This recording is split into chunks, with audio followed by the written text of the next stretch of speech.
following which is so widespread, and for them this material is so sacred. Also, was it any kind of pressure while you were attempting Tolkien's work? Well, I mean, the biggest pressure was the pressure that Patrick and I put on ourselves, simply because there's such a need for what Middle-earth can bring to our world.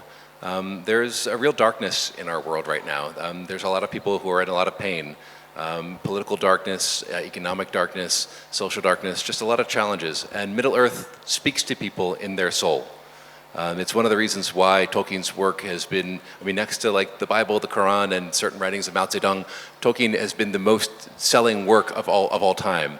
And I think that's because no matter what country people come from, no matter what background they have, when people find Tolkien, it goes past all of those other things and finds them in their heart and in their soul.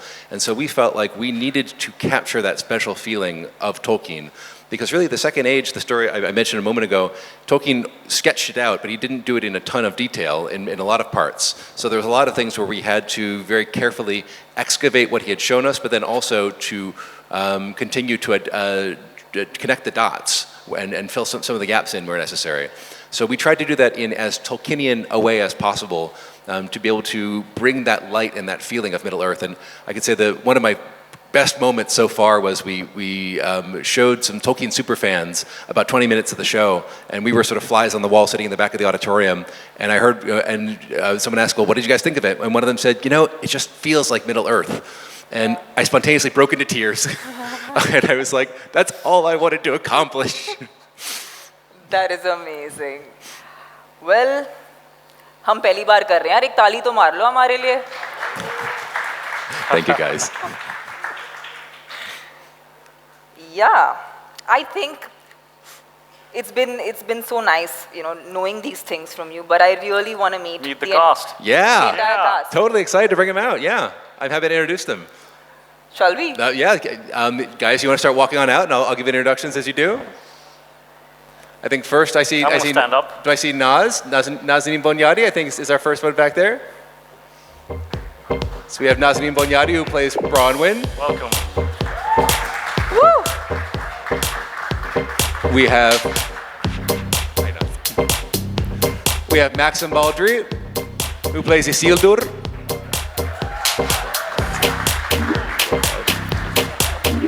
We have Markella Kavanagh, who plays Eleanor Nori Brandyfoot.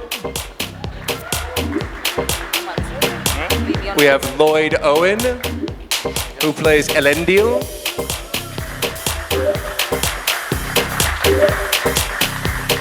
We have Sara Zagarbani, who plays Marigold Brandyfoot.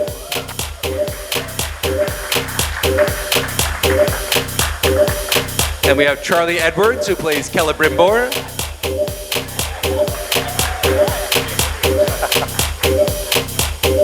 And Megan Richards, who plays Poppy.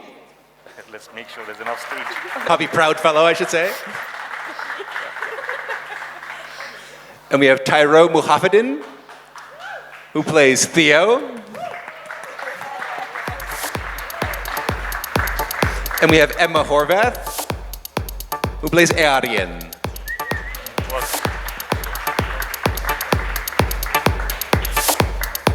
And Rob Aramayo, who plays Elrond Peredale.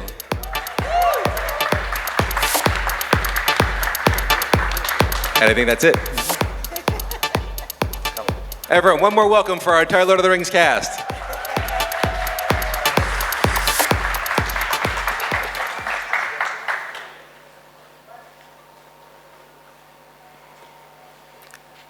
Welcome to India, guys. Thank you. It's amazing to have you guys here. And all the best. Good luck for this. It looks incredible. Robert, I have a question for you. You're playing one of the most famous Elven characters, Elrond. What does Elrond mean to you? And how do we meet Elrond in the Middle Age in these series? Yeah, well, it's the Second Age, so he's much younger than the trilogy or anything like that. He's half Elven, which is a sort of unique thing in the Elven world. He's young, he's ambitious, he's serving his king. And and yeah, curious about different cultures and stuff. Was it fun? Very fun. Very Was it fun. hard? Very hard, yeah. Yeah. Then it was fun. Nazanin, can I ask you a question? Yes, please. So you play Bronwyn of the Southlands, Yes. and she's a healer. So what we've seen in the trailers, she's extremely powerful, yet she's nurturing. So from where did you draw the strength to play a character this magnanimous? Thank you for the question. It's so good to be back in India. And thank you for your warm welcome and hospitality. I love playing Bronwyn because she is so multifaceted. She's, as you said, a healer, a single mother to a rebellious teenage son played by Tyro, in a forbidden romance with an elf Arondir who is tasked with watching over the Southlanders. I play a Southlander who historically, her ancestors chose the wrong side. They chose evil over good, and she's trying very hard to redeem them. What I love about her is that she is very resilient and strong, as you said, as well as nurturing. And I was going to be a doctor before I started acting. I have a degree in biology, so that side of her, the healing side, resonates with me. But also her determination to redeem her people and to liberate them from the forces of evil of their past, the shackles of their past, really resonates with me as an activist, because I'm a long-time activist for my homeland, Iran, human rights activist. And women in Iran and in many places in the world are at the forefront of the move towards democracy, freedom, and human rights. And so that's where I drew inspiration. That's amazing. That's amazing. And may I just say, I have seen your work, and I think you're an incredible actor. And thank you for all the wonderful things that you're doing and you're standing for. Thank you very much. Thank you. Excellent. Tyro, my man. How's it going? You play Theo, right? Yes. And you're the youngest of them all. Looks like it, yeah. What was it like? What's the experience, man? Well, I mean, I think this is kind of big for everyone because it's not every day you get to work on The Lord of the Rings, which is huge. But, you know, thank you to JD for entrusting me with the role, given my inexperience, I guess you could say. But, no, I think the whole cast has been really, really, really supportive and, you know, have really taken me under their wing, especially Naz. You know, I was very, very nervous and anxious. I came from working on sets with like 5 people as the crew to hundreds. And, you know, it was very, very overwhelming. But, you know, with J.A. and, you know, Wayne and Charlotte and Naz, Ismail, Ian, everyone that I worked with just made me feel so comfortable and helped me do my job, which is ultimately the most important thing. And yeah, I went from Perth to Mumbai in front of all these beautiful people, and I'm here. And yeah, how's it going, everyone? Yeah, I'm truly, truly blessed. That's amazing, man. You almost look in character. Oh, yeah. I like it. I like the style. Thank you. It's a Middle Earth orange. It's Middle Earth orange. And Charles, Yes. hi. Yes, hi. Seen your work, big fan. Thank you very much. Everyone knows the famous Elven characters of Galadriel and Elrond, but I believe there is no story without you. Do you agree? I'd have to agree with that, yes.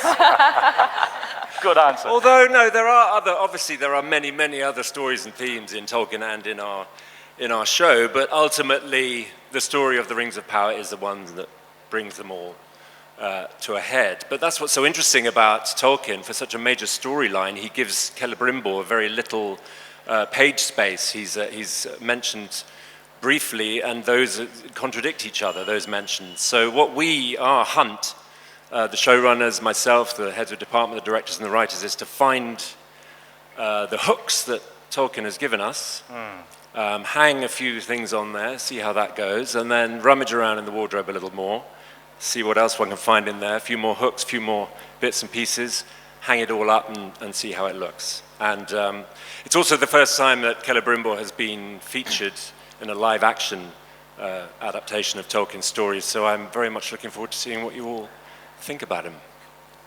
Amazing.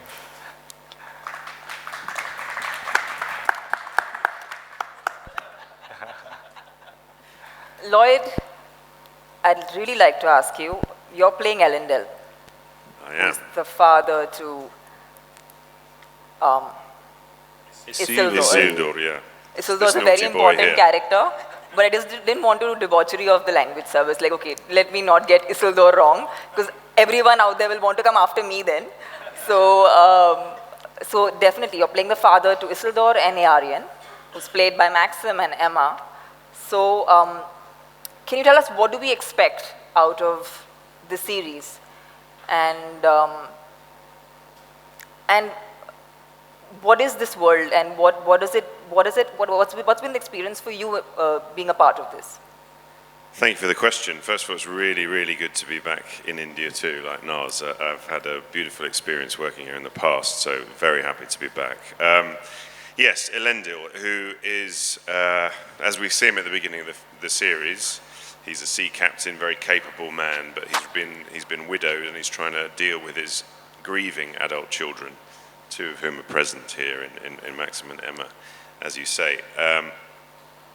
And he's a very well-known character in the Legendarium. Many fans of the movies will have seen him in brief, but if you read the books, he's referred back to a lot, and he's a sort of hero archetype.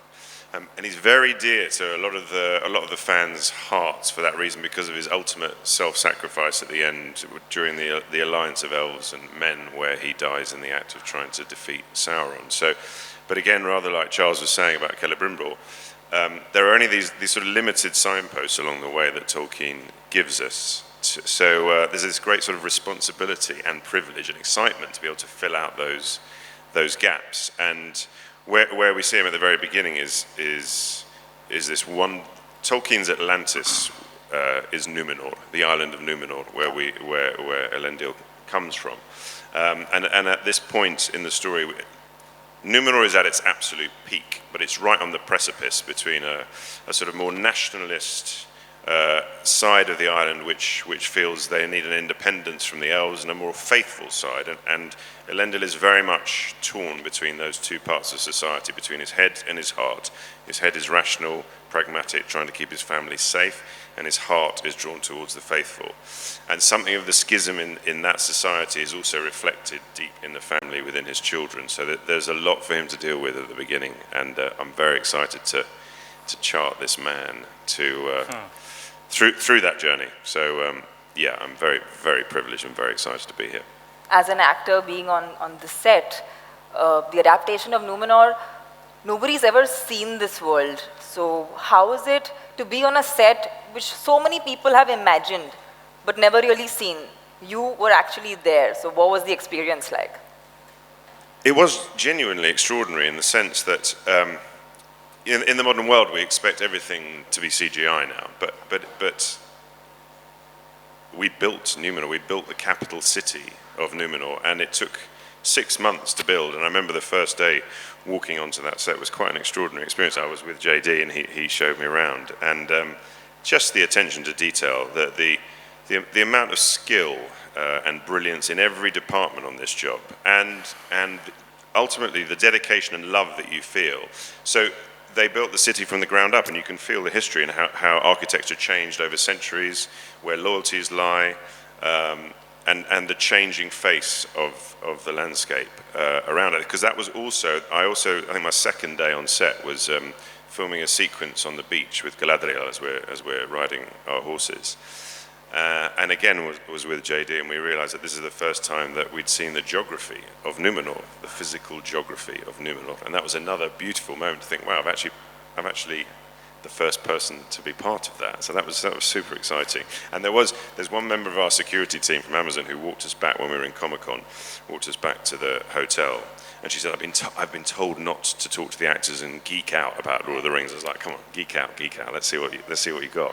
But she'd said both her parents were fans of Lord of the Rings. She'd read it. She'd read the Silmarillion. She'd watched the movies. And she said, and when she saw Numenor on screen for the first time, she'd seen the first 3 episodes, she said she just burst into tears. And I took that as a really, really good sign that oftentimes when we read the books, our imagination is really powerful, but somehow this exceeded her expectations, or should I say enhanced her expectations of what Numenor was. So I was really, really pleased about that. That's really amazing. That's All I'm really... thinking is I wish I had that voice. I know, it's a great voice, isn't it?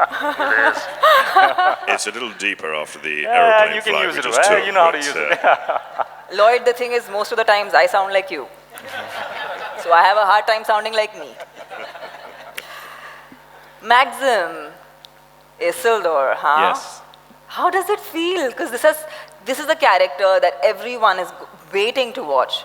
And it has fans all over the world. So where does this arrive in the series? Well, he's a sailor on the kind of cusp of adulthood when we first meet him, and there's an emptiness and a void in him, and I guess he doesn't really want to fit into societal expectations of him. He doesn't want to really be like his father in a way, but then there's a pressure to also... Children. So you kind of meet him deliberating and yearning for something else that potentially is not in Numenor, not on the island. Nice.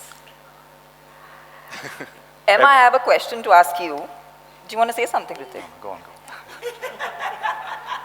Are you sure you don't want to say anything? Absolutely sure. Just checking. I was just thinking he could do well in Hindi films. Actually, he does have a very Indian face. Yeah. I don't know if it's... I'll take that. Would you do a film in which you'd cast the three of us? The three of us? Yeah, why not? Yeah, well, if you write it. Anyone interested? Makers Mr. out Payne. there, in case anyone's listening to us. Between seasons, see no evil, hear no evil. Emma, your character. Hi. How is Mumbai treating you? Please tell me. It's awesome. It's I'm awesome. so happy to be here. I've never even been to Asia, so this is, I mean, Wow. continental and country-wise, I'm like, wow, totally new. And when did you come in, if I may ask? Sorry? When did you reach here, if I may ask? 3 a.m. this morning.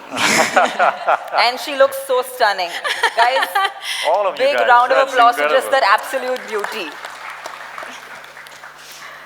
Emma, you're playing Aryan, Yes. and that's a beautiful name. Yeah, I love it. Do you love it? Yeah, I think it sounds very magical.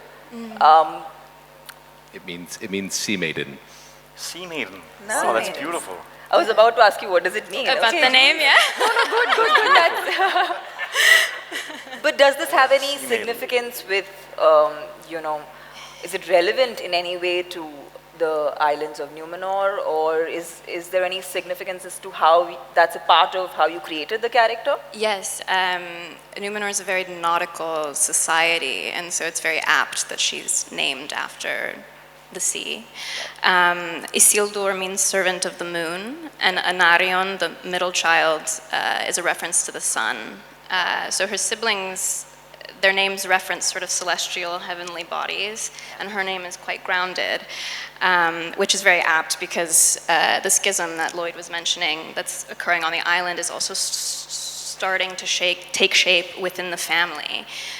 She's immensely proud of her people and the island and the beauty that they've created and the society that they've created. And she's quite frustrated with both of her brothers who have these sort of romantic ideas of the past and spend a lot of time sort of looking up, and she's very much looking down at the beauty that her people have created. So yeah, I think her name is very appropriate. It's a beautiful name indeed. And Markella, hi again. Hello. You play Nori, a Harfoot. Am I saying that right? Harfoot. Yes, you are. It wasn't working before. Yes, I do. I play Harfoot. Harfoot. What is a Harfoot? A Harfoot, they're a migratory group. They're a community, and they have big feet and ears, and they have a lot of heart and joy, and stick together in the face of adversity, and they're constantly looking over their shoulders, but they're optimists as well, despite having to be survivors. Is there anything specific that makes them special to you? I think that they don't see their vulnerability as a weakness. I think that Wow. they're able to I like that. recognize how it can be a strength, and actually by opening up to people, to the rest of the community and to their loved ones, they can hopefully find a better life for themselves and find themselves a home. Right. And Megan, hi Megan. Hello. You play Poppy, who is best friends with Nori. Yes, I do. Right, and what can we expect out of this friendship? Poppy and Nori's friendship, they are very much the yin to each other's yang. Poppy is sort of the more cautious out of the two of them, and I think it's safe to say Nori is the more adventurous of the two of them. Yes. So that already tells you quite a lot. But Poppy sticks by Nori's side throughout the series, and that is sort of like an ongoing theme, I think. But she does that because she finds it important. She has such a love and loyalty for her friend. And she finds it, you know, Markella's already mentioned the community, and in the community they have a very specific set of rules. And they're very important in order to ensure everybody's safety. And Poppy really believes in those. And so the reason that she follows Nori is for protection. She believes that that's the best way to protect everybody, community included. So they get up to a lot of adventure and a lot of mischief and a lot of fun. Sorry. Did y'all know each other before the No, shoot? we didn't. We didn't. We met on the day. Yeah. Maybe like a couple of weeks before we started filming. But it was really nice because we got to sort of hang out and call it work. That's nice. Yeah, it was really nice. That's nice. They're like sisters, these two. It's amazing. And Sarah, you have been a fan of the books and the films, and now you get to play the matriarch of the Brandyfoot Harfoot family. I do, yes. Wow, what was that like for you? Well, it's amazing. I just suddenly realised there's 3 parents here with naughty children. Actually, that's a bit of a theme of today. I haven't actually done interviews with the other parents here, so it's quite funny. As a fan of fantasy, it was obviously incredible, but I don't think you needed to be a fan of fantasy to realise that this is an absolute dream job. I mean, first of all, this incredible cast that I get to work with and that I get to now travel around the world with and come to an amazing country like India, where I haven't been before, is just a joy. So, lover of fantasy or not, it's been one of the best jobs of my career. Playing Marigold is also an absolute honour. Thank you to JD and Patrick. Being a parent to this beautiful actress here, Markella Kavanagh, and a surrogate mum to Megan Richards, and having so much fun on set. The Harfoots, as Markella was saying, you know, they've been through a lot, but they have a lot of joy and laughter and love, and that's what it was like being on set. We just had such an incredible time working together. And I'm quite stunned that I'm sitting here with them all now, able to talk about it to the world. It's just such a privilege. Well, I have to say, the joy and the love, it shows. It's showing on all your faces. This is going to be a great one, guys.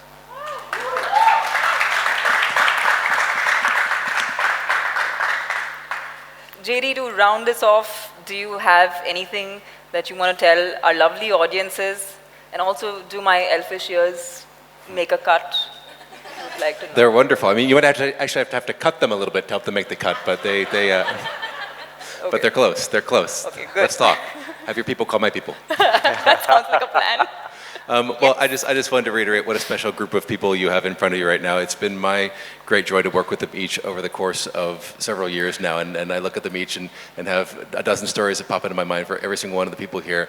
And you're just getting a small taste of it now, but each of them in some moment of the season will take your breath away. They truly have that special something that is part of Middle-earth that is inside of them that they've managed to capture with these characters, and the world is going to discover it very soon. And also, a few last things I'd love to say is that I take it here, many people are fans of Tolkien, but if you haven't ever experienced Tolkien before, if you've never even worn a ring before, and have no idea or if you wandered off the street, or if this is reaching someone who hasn't experienced Middle-earth, you don't need to know anything about Tolkien to enjoy this show. You can walk in off the street having never seen any of the movies, having never read any of the books, and the show will sweep you away and tell you all that you need to know about Middle-earth, and then hopefully point you back to the books because they're really worth doing the deep dive on. They're books that really stay with you and get inside of you in a very unique and special way. This is a time in the world when we need a little bit of Tolkien and we all need a little bit of Middle-earth. So we hope that you're able to enjoy the show and feel that special thing that each of these people has been such a foundational part of bringing to life these years. So thank you very much for having us here. We really appreciate it. It's amazing. Thank you.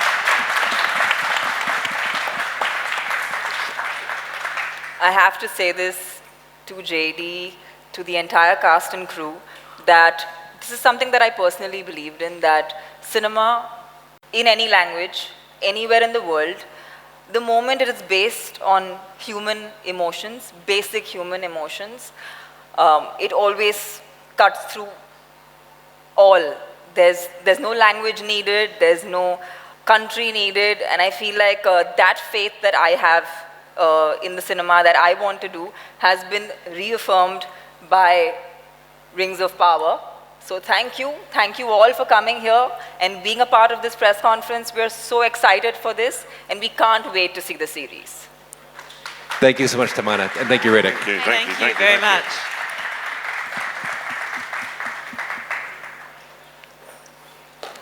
Wasn't that a wonderful... Sorry, I didn't mean to pull a ring of power on you. But yeah, wasn't that a wonderful moment for all us fans of the Lord of the Rings?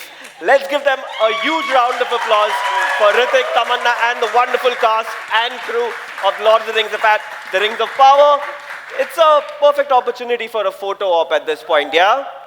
Yeah, let's have Gaurav, Albert, and Sushant back on stage for a wonderful photo op with the cast and crew, Hrithik and Tamanna. Nikalu. How will you take it off? Everybody gets a picture. Attached. Let's see if yoga can help. Can you help? I'll get that, don't worry. Awesome. Idhar.